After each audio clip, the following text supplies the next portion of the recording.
All right, you're listening and watching the Podcastle here on Shark Week. It is a distinguished honor of mine to introduce our next guest, David McGuire from Shark Stewards, and the founder of Shark Stewards, as well as the director. So, how are you, sir? Good to see you. Great.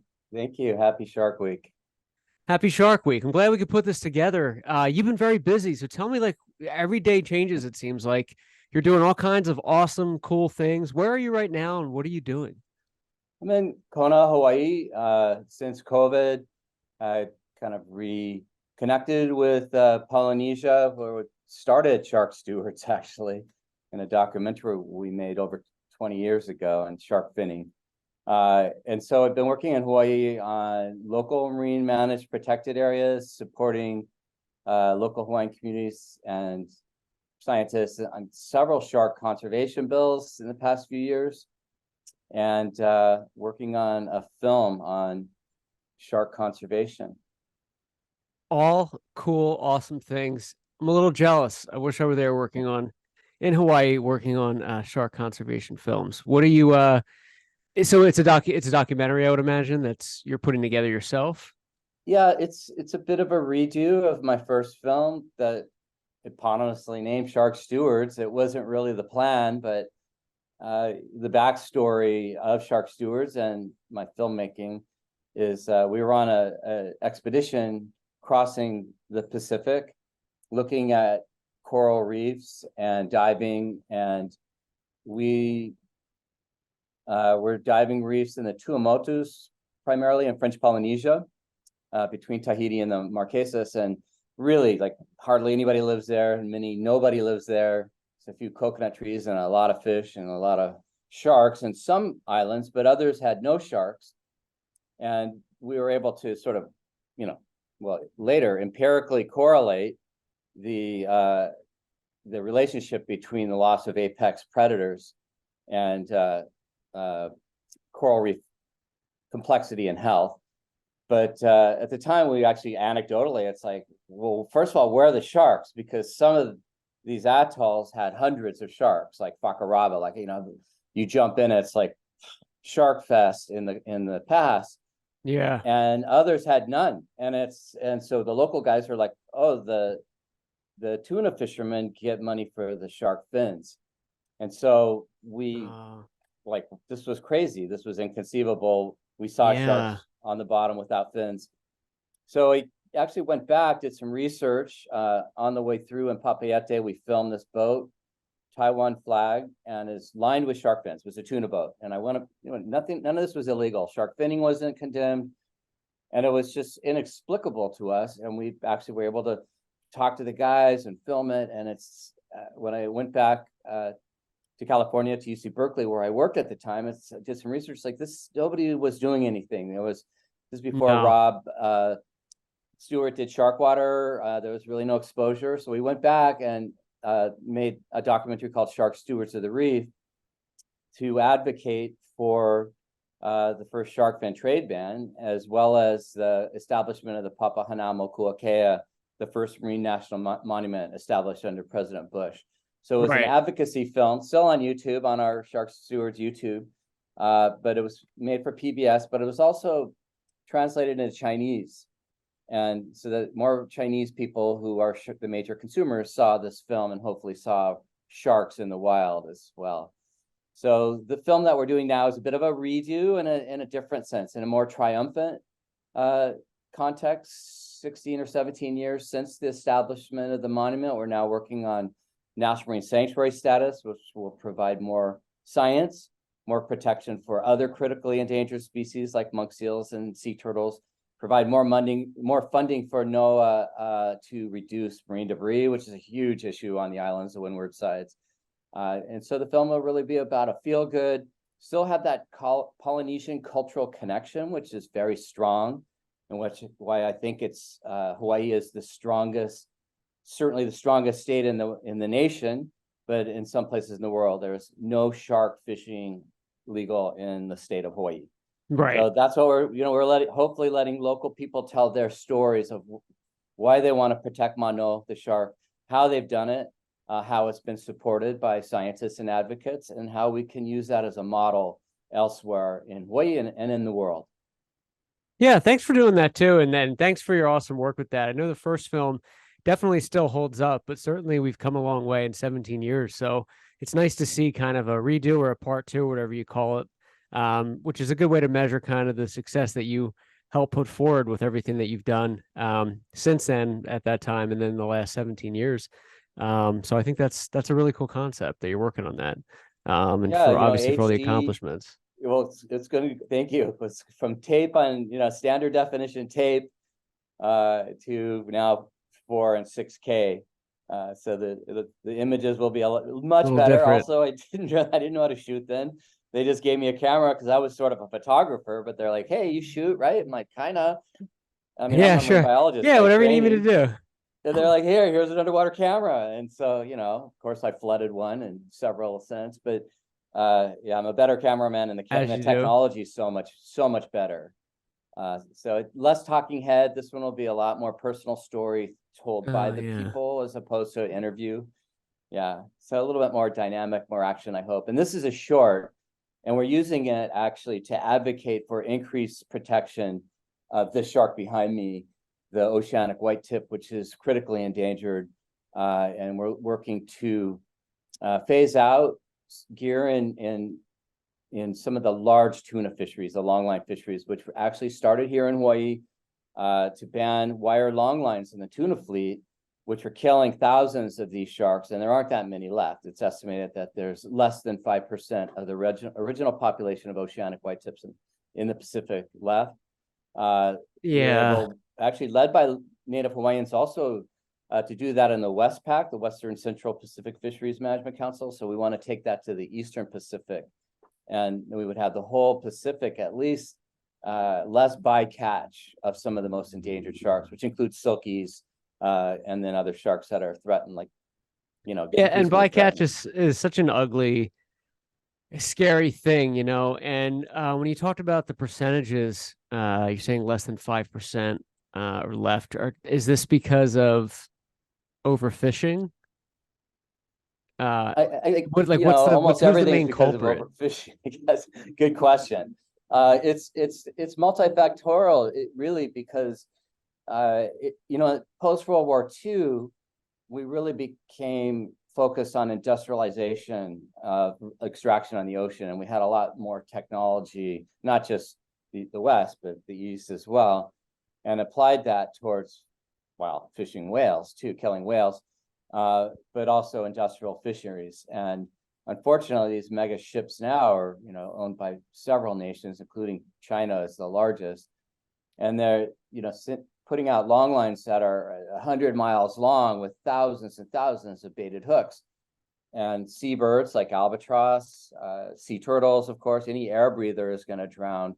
And sharks, many of the ram ventilated sharks, like the sharks that need to swim, also will drown. So these wire leaders are killing historically over half the catch with sharks. It's less so now because we have far fewer sharks.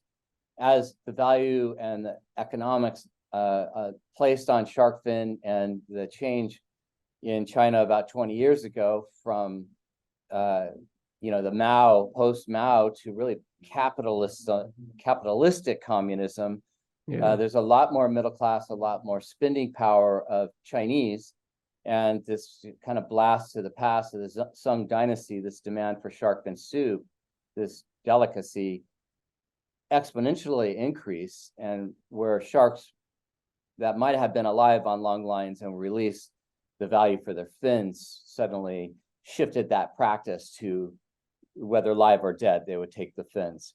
So bycatch has been a huge problem, but of course, sea surface temperature, climate change, plastic. There's so many impacts facing, especially apex predators that bioaccumulate toxins. And now we're fishing sharks directly, shifting off more as a food source or for fish meal because we're overfished all the tuna stocks. So the big fish are in general in trouble, specifically, especially the oceanic white tips, which traditionally used to be the first ones on a line. They were the most abundant marine vertebrate 50 years ago, and now they are probably the most threatened. It's so just sad. A generation, really. When you talk, it's just so sad. I mean, it's so China's the biggest culprit with the shark fin trade. They're still sucking them up like they're French fries, right? There's no, you don't see any slowing down from over there happening. It has slowed down. Yeah, it definitely has slowed down. And some of that we cannot take credit for, meaning we, the Shark Stewards or Wild Aid or the active shark conservation groups.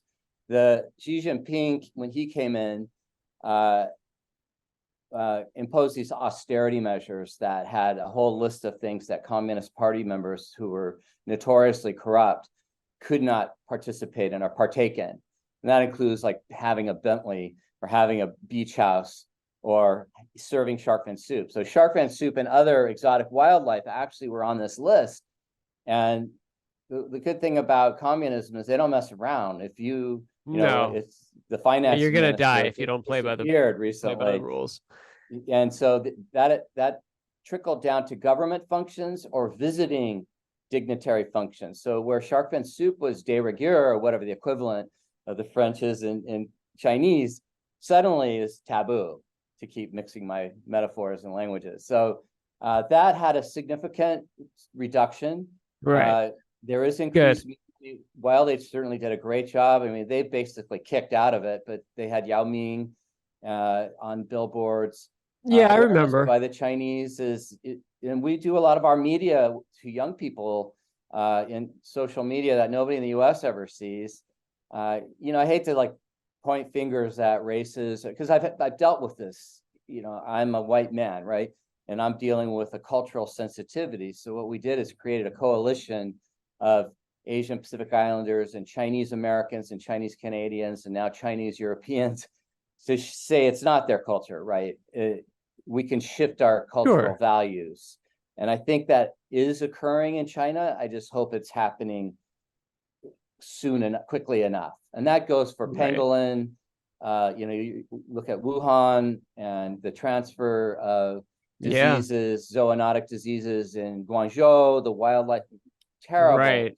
And obviously China has a long way to go. And I think most people understand you're not pointing fingers. And as a white man, I've had that argument before during the pandemic. I made a lot of jabs at China for for handling the coronavirus the way they did. And a lot of people were like, oh, well, you're a white man and it's Chinese. I said, I'm not pointing fingers at Asian Americans or Pacific Islanders. I'm pointing it at the communist government is the issue. I'm referring to China like that. So I feel like a lot of people kind of get that. And I hope they're not, singling you out in that regard. But it sounds like China has done some good steps and they just have they have some more steps to go in terms of the shark fin trade and cultural fishing in general. And fishing in general of what's sustainable and what's not, and kind of how to go about that.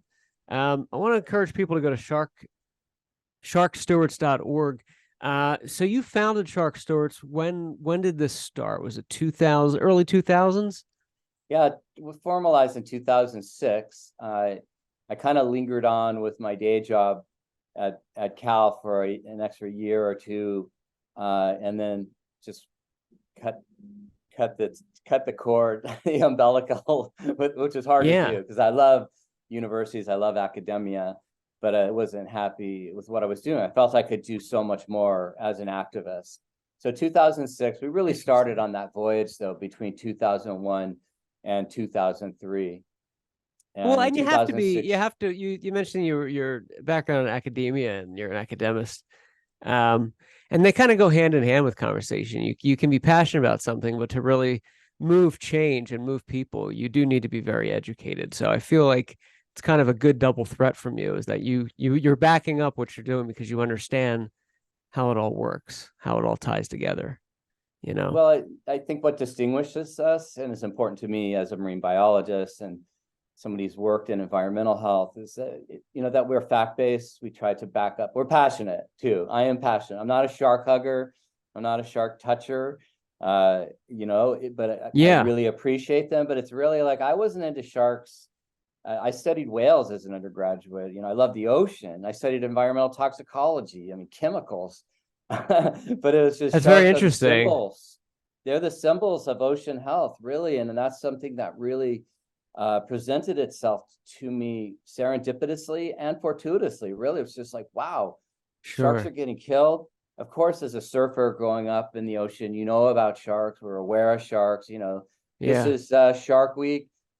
Jaws is turning 50 next year. This is 35 years of Discovery Channel programming. I just wrote an article about the Jaws effect, and there's a lot of ripple effect for good or bad from some of this programming.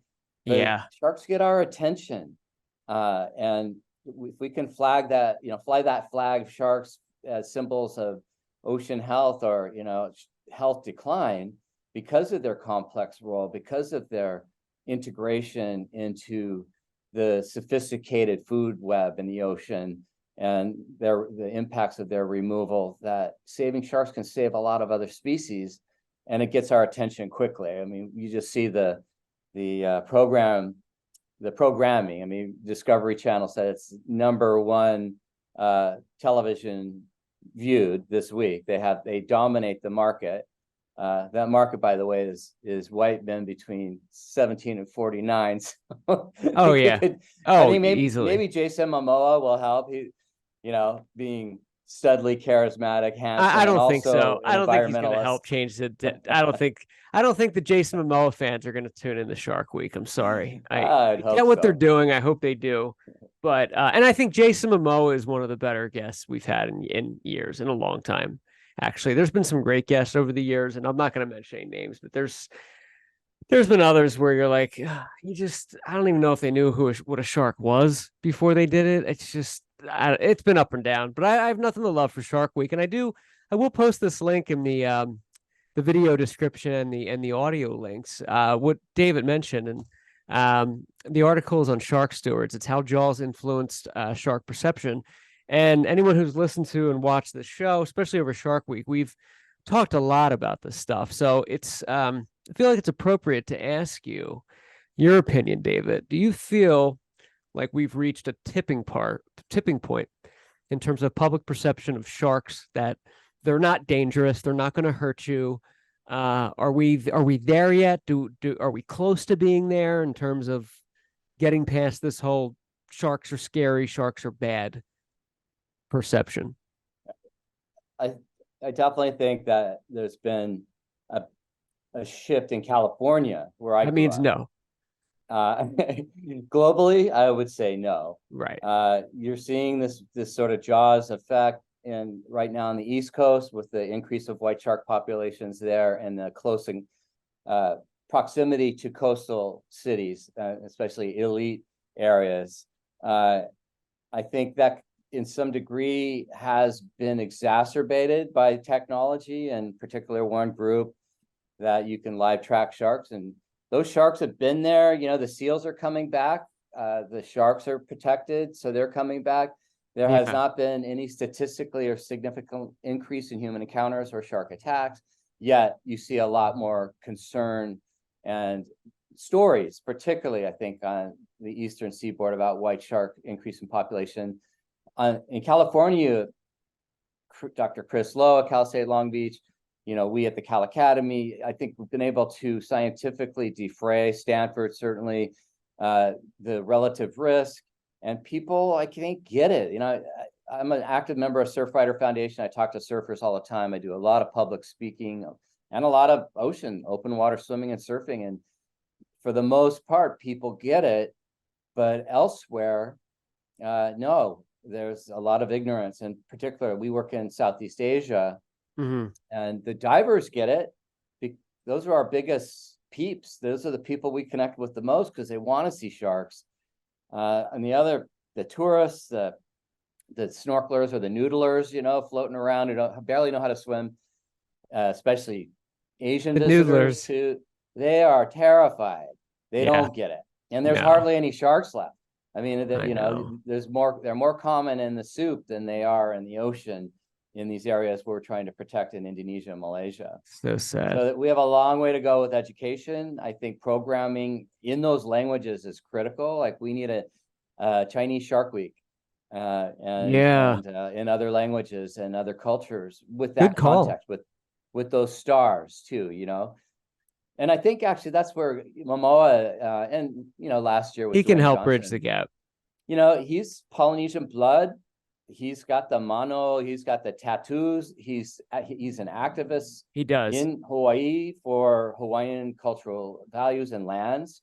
So he's got a tremendous amount of respect here in Hawaii and also in California and in the US. And hopefully he can be an embassy. And he's been recognized as United Nations, UNESCO ambassador for Sustainable Development Goal 14, which is the life below water, protecting 30% of our oceans. And if I could get Jason on the film that I'm making, you might be watching it on Shark Week next year. Oh yeah. Well, I think he would be honored to his agent. be on your film, And to your point about and I agree, Jason Momoa, he's a fantastic guy, and he really gets it. He really cares, as do you.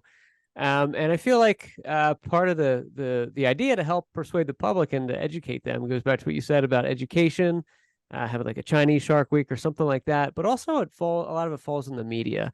I mean, anytime there's a shark in the news, it's always big caps that says like, shark spotted off of Florida, like it's some terrible thing, like the Titanic sinking again, and it's just, the governor of New York, Governor Hochul, deployed drones to watch the sharks last week. And it's the whole public presentation or media presentation, I think, that really plays into the clickbait of shark fear. And I think we need to change there. But I know we're running out of time, but I do want to say to you, and we've had a lot of guests on this week from all kinds of organizations. So I don't say this lightly, but I feel like what you do and Shark Stewards, you do it better than anyone, and you get it better than most. And you just do such great work. And I just want to encourage the listeners to go to your website, make a donation, support your work. And there's too much to list, but what's like the next big thing you're working on? I know you guys are very, very busy, but like, what do you want people to look at next? Well, first of all, thank you. That's very kind. There are a lot of great groups. True. Thank you. And one thing is we're super collaborative. You're trying to have open arms to work together with all organizations and cultures. And, we're very grassroots, so people don't just have to donate. We have hundreds of volunteers across the globe. Kids are writing me. How can we help? And we have a whole list of things that people can do. Start a chapter. Even we have a presentation that people can give. A lot of free asset science sheets. Share the knowledge. And so I'm super gratified by the people around me who helped. Like, we do beach cleanups, and 100 people come out, kids come out and pick up thousands of cigarette butts. There's so much that people can do that doesn't cost any money. But our next really big campaigns is this Eastern Pacific, reducing shark bycatch. We want to go back wherever the next Convention of International Trade of Endangered Species is, CITES. We were able to work really hard. We were there to list these and the other, all requiem sharks and all hammerhead sharks, as well as guitarfish. Over 100 species of sharks and rays are now listed to protect them or at least reduce trade of their body parts.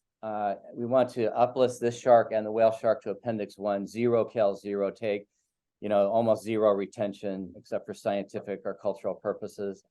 But also protecting our new national marine sanctuaries, trying to attain those sustainable development goals that were established in Aichi 8 years ago, to protect 30% of our oceans by 2030. And that's 3 national marine sanctuaries in the Pacific that we're working with President Biden, the Congress, and through NOAA to create one off of California, the Chumash Heritage, which would be the first truly heritage-driven indigenous Native American protected area that will protect cultural sites as well as the natural resources. And one in the Papahanaumokuakea, which will also open up a lot more science and money for NOAA to better manage it, as well as the Pacific remote islands. So that's a big campaign that the public can go to our website, sign petitions. Public comment period is reopening anytime. So get on our newsletter and we'll send you out an alert to tell NOAA that we want to support these, tell Congress in marine protected areas, protecting all marine life is important for Americans. And by doing that, we will achieve those goals. We will be one of the leading nations in the world to protect the oceans and sharks. And we should be. And you get it, David. And I hope you live to 200 years old and you can do this work forever. Thank you so much. And the Sharks, thank you too for everything you do. You just do such a great job. And I can't encourage our listeners and viewers enough, and everyone watching, just to check out their work and educate yourself and get involved. No matter what state you're in or what country you're in, there's always something you can do. And again, the website is sharkstewards.org. And it will move you, my friends, and you will get inspired. So David, thank you so much. I hope to meet you someday and face to face, and maybe surf with you in Hawaii sometime when I'm down there with the wife. Well, I still I'd rather go diving with you, actually. Yeah, let's go diving. Also in California, we dive in La Jolla with 7 gills doing education, and I'm on the mainland during the academic year. So we have our Sharktoberfest events with the National Marine Sanctuary in San Francisco in September, and go out to the Farallon Islands and do education on white sharks, but also the sanctuary and Sharktoberfest. What's better than beer and sharks? Nothing. The story of my life. I have a beer right here, but I didn't want to unclass and promote Coors Light. But there you go. Get on board with.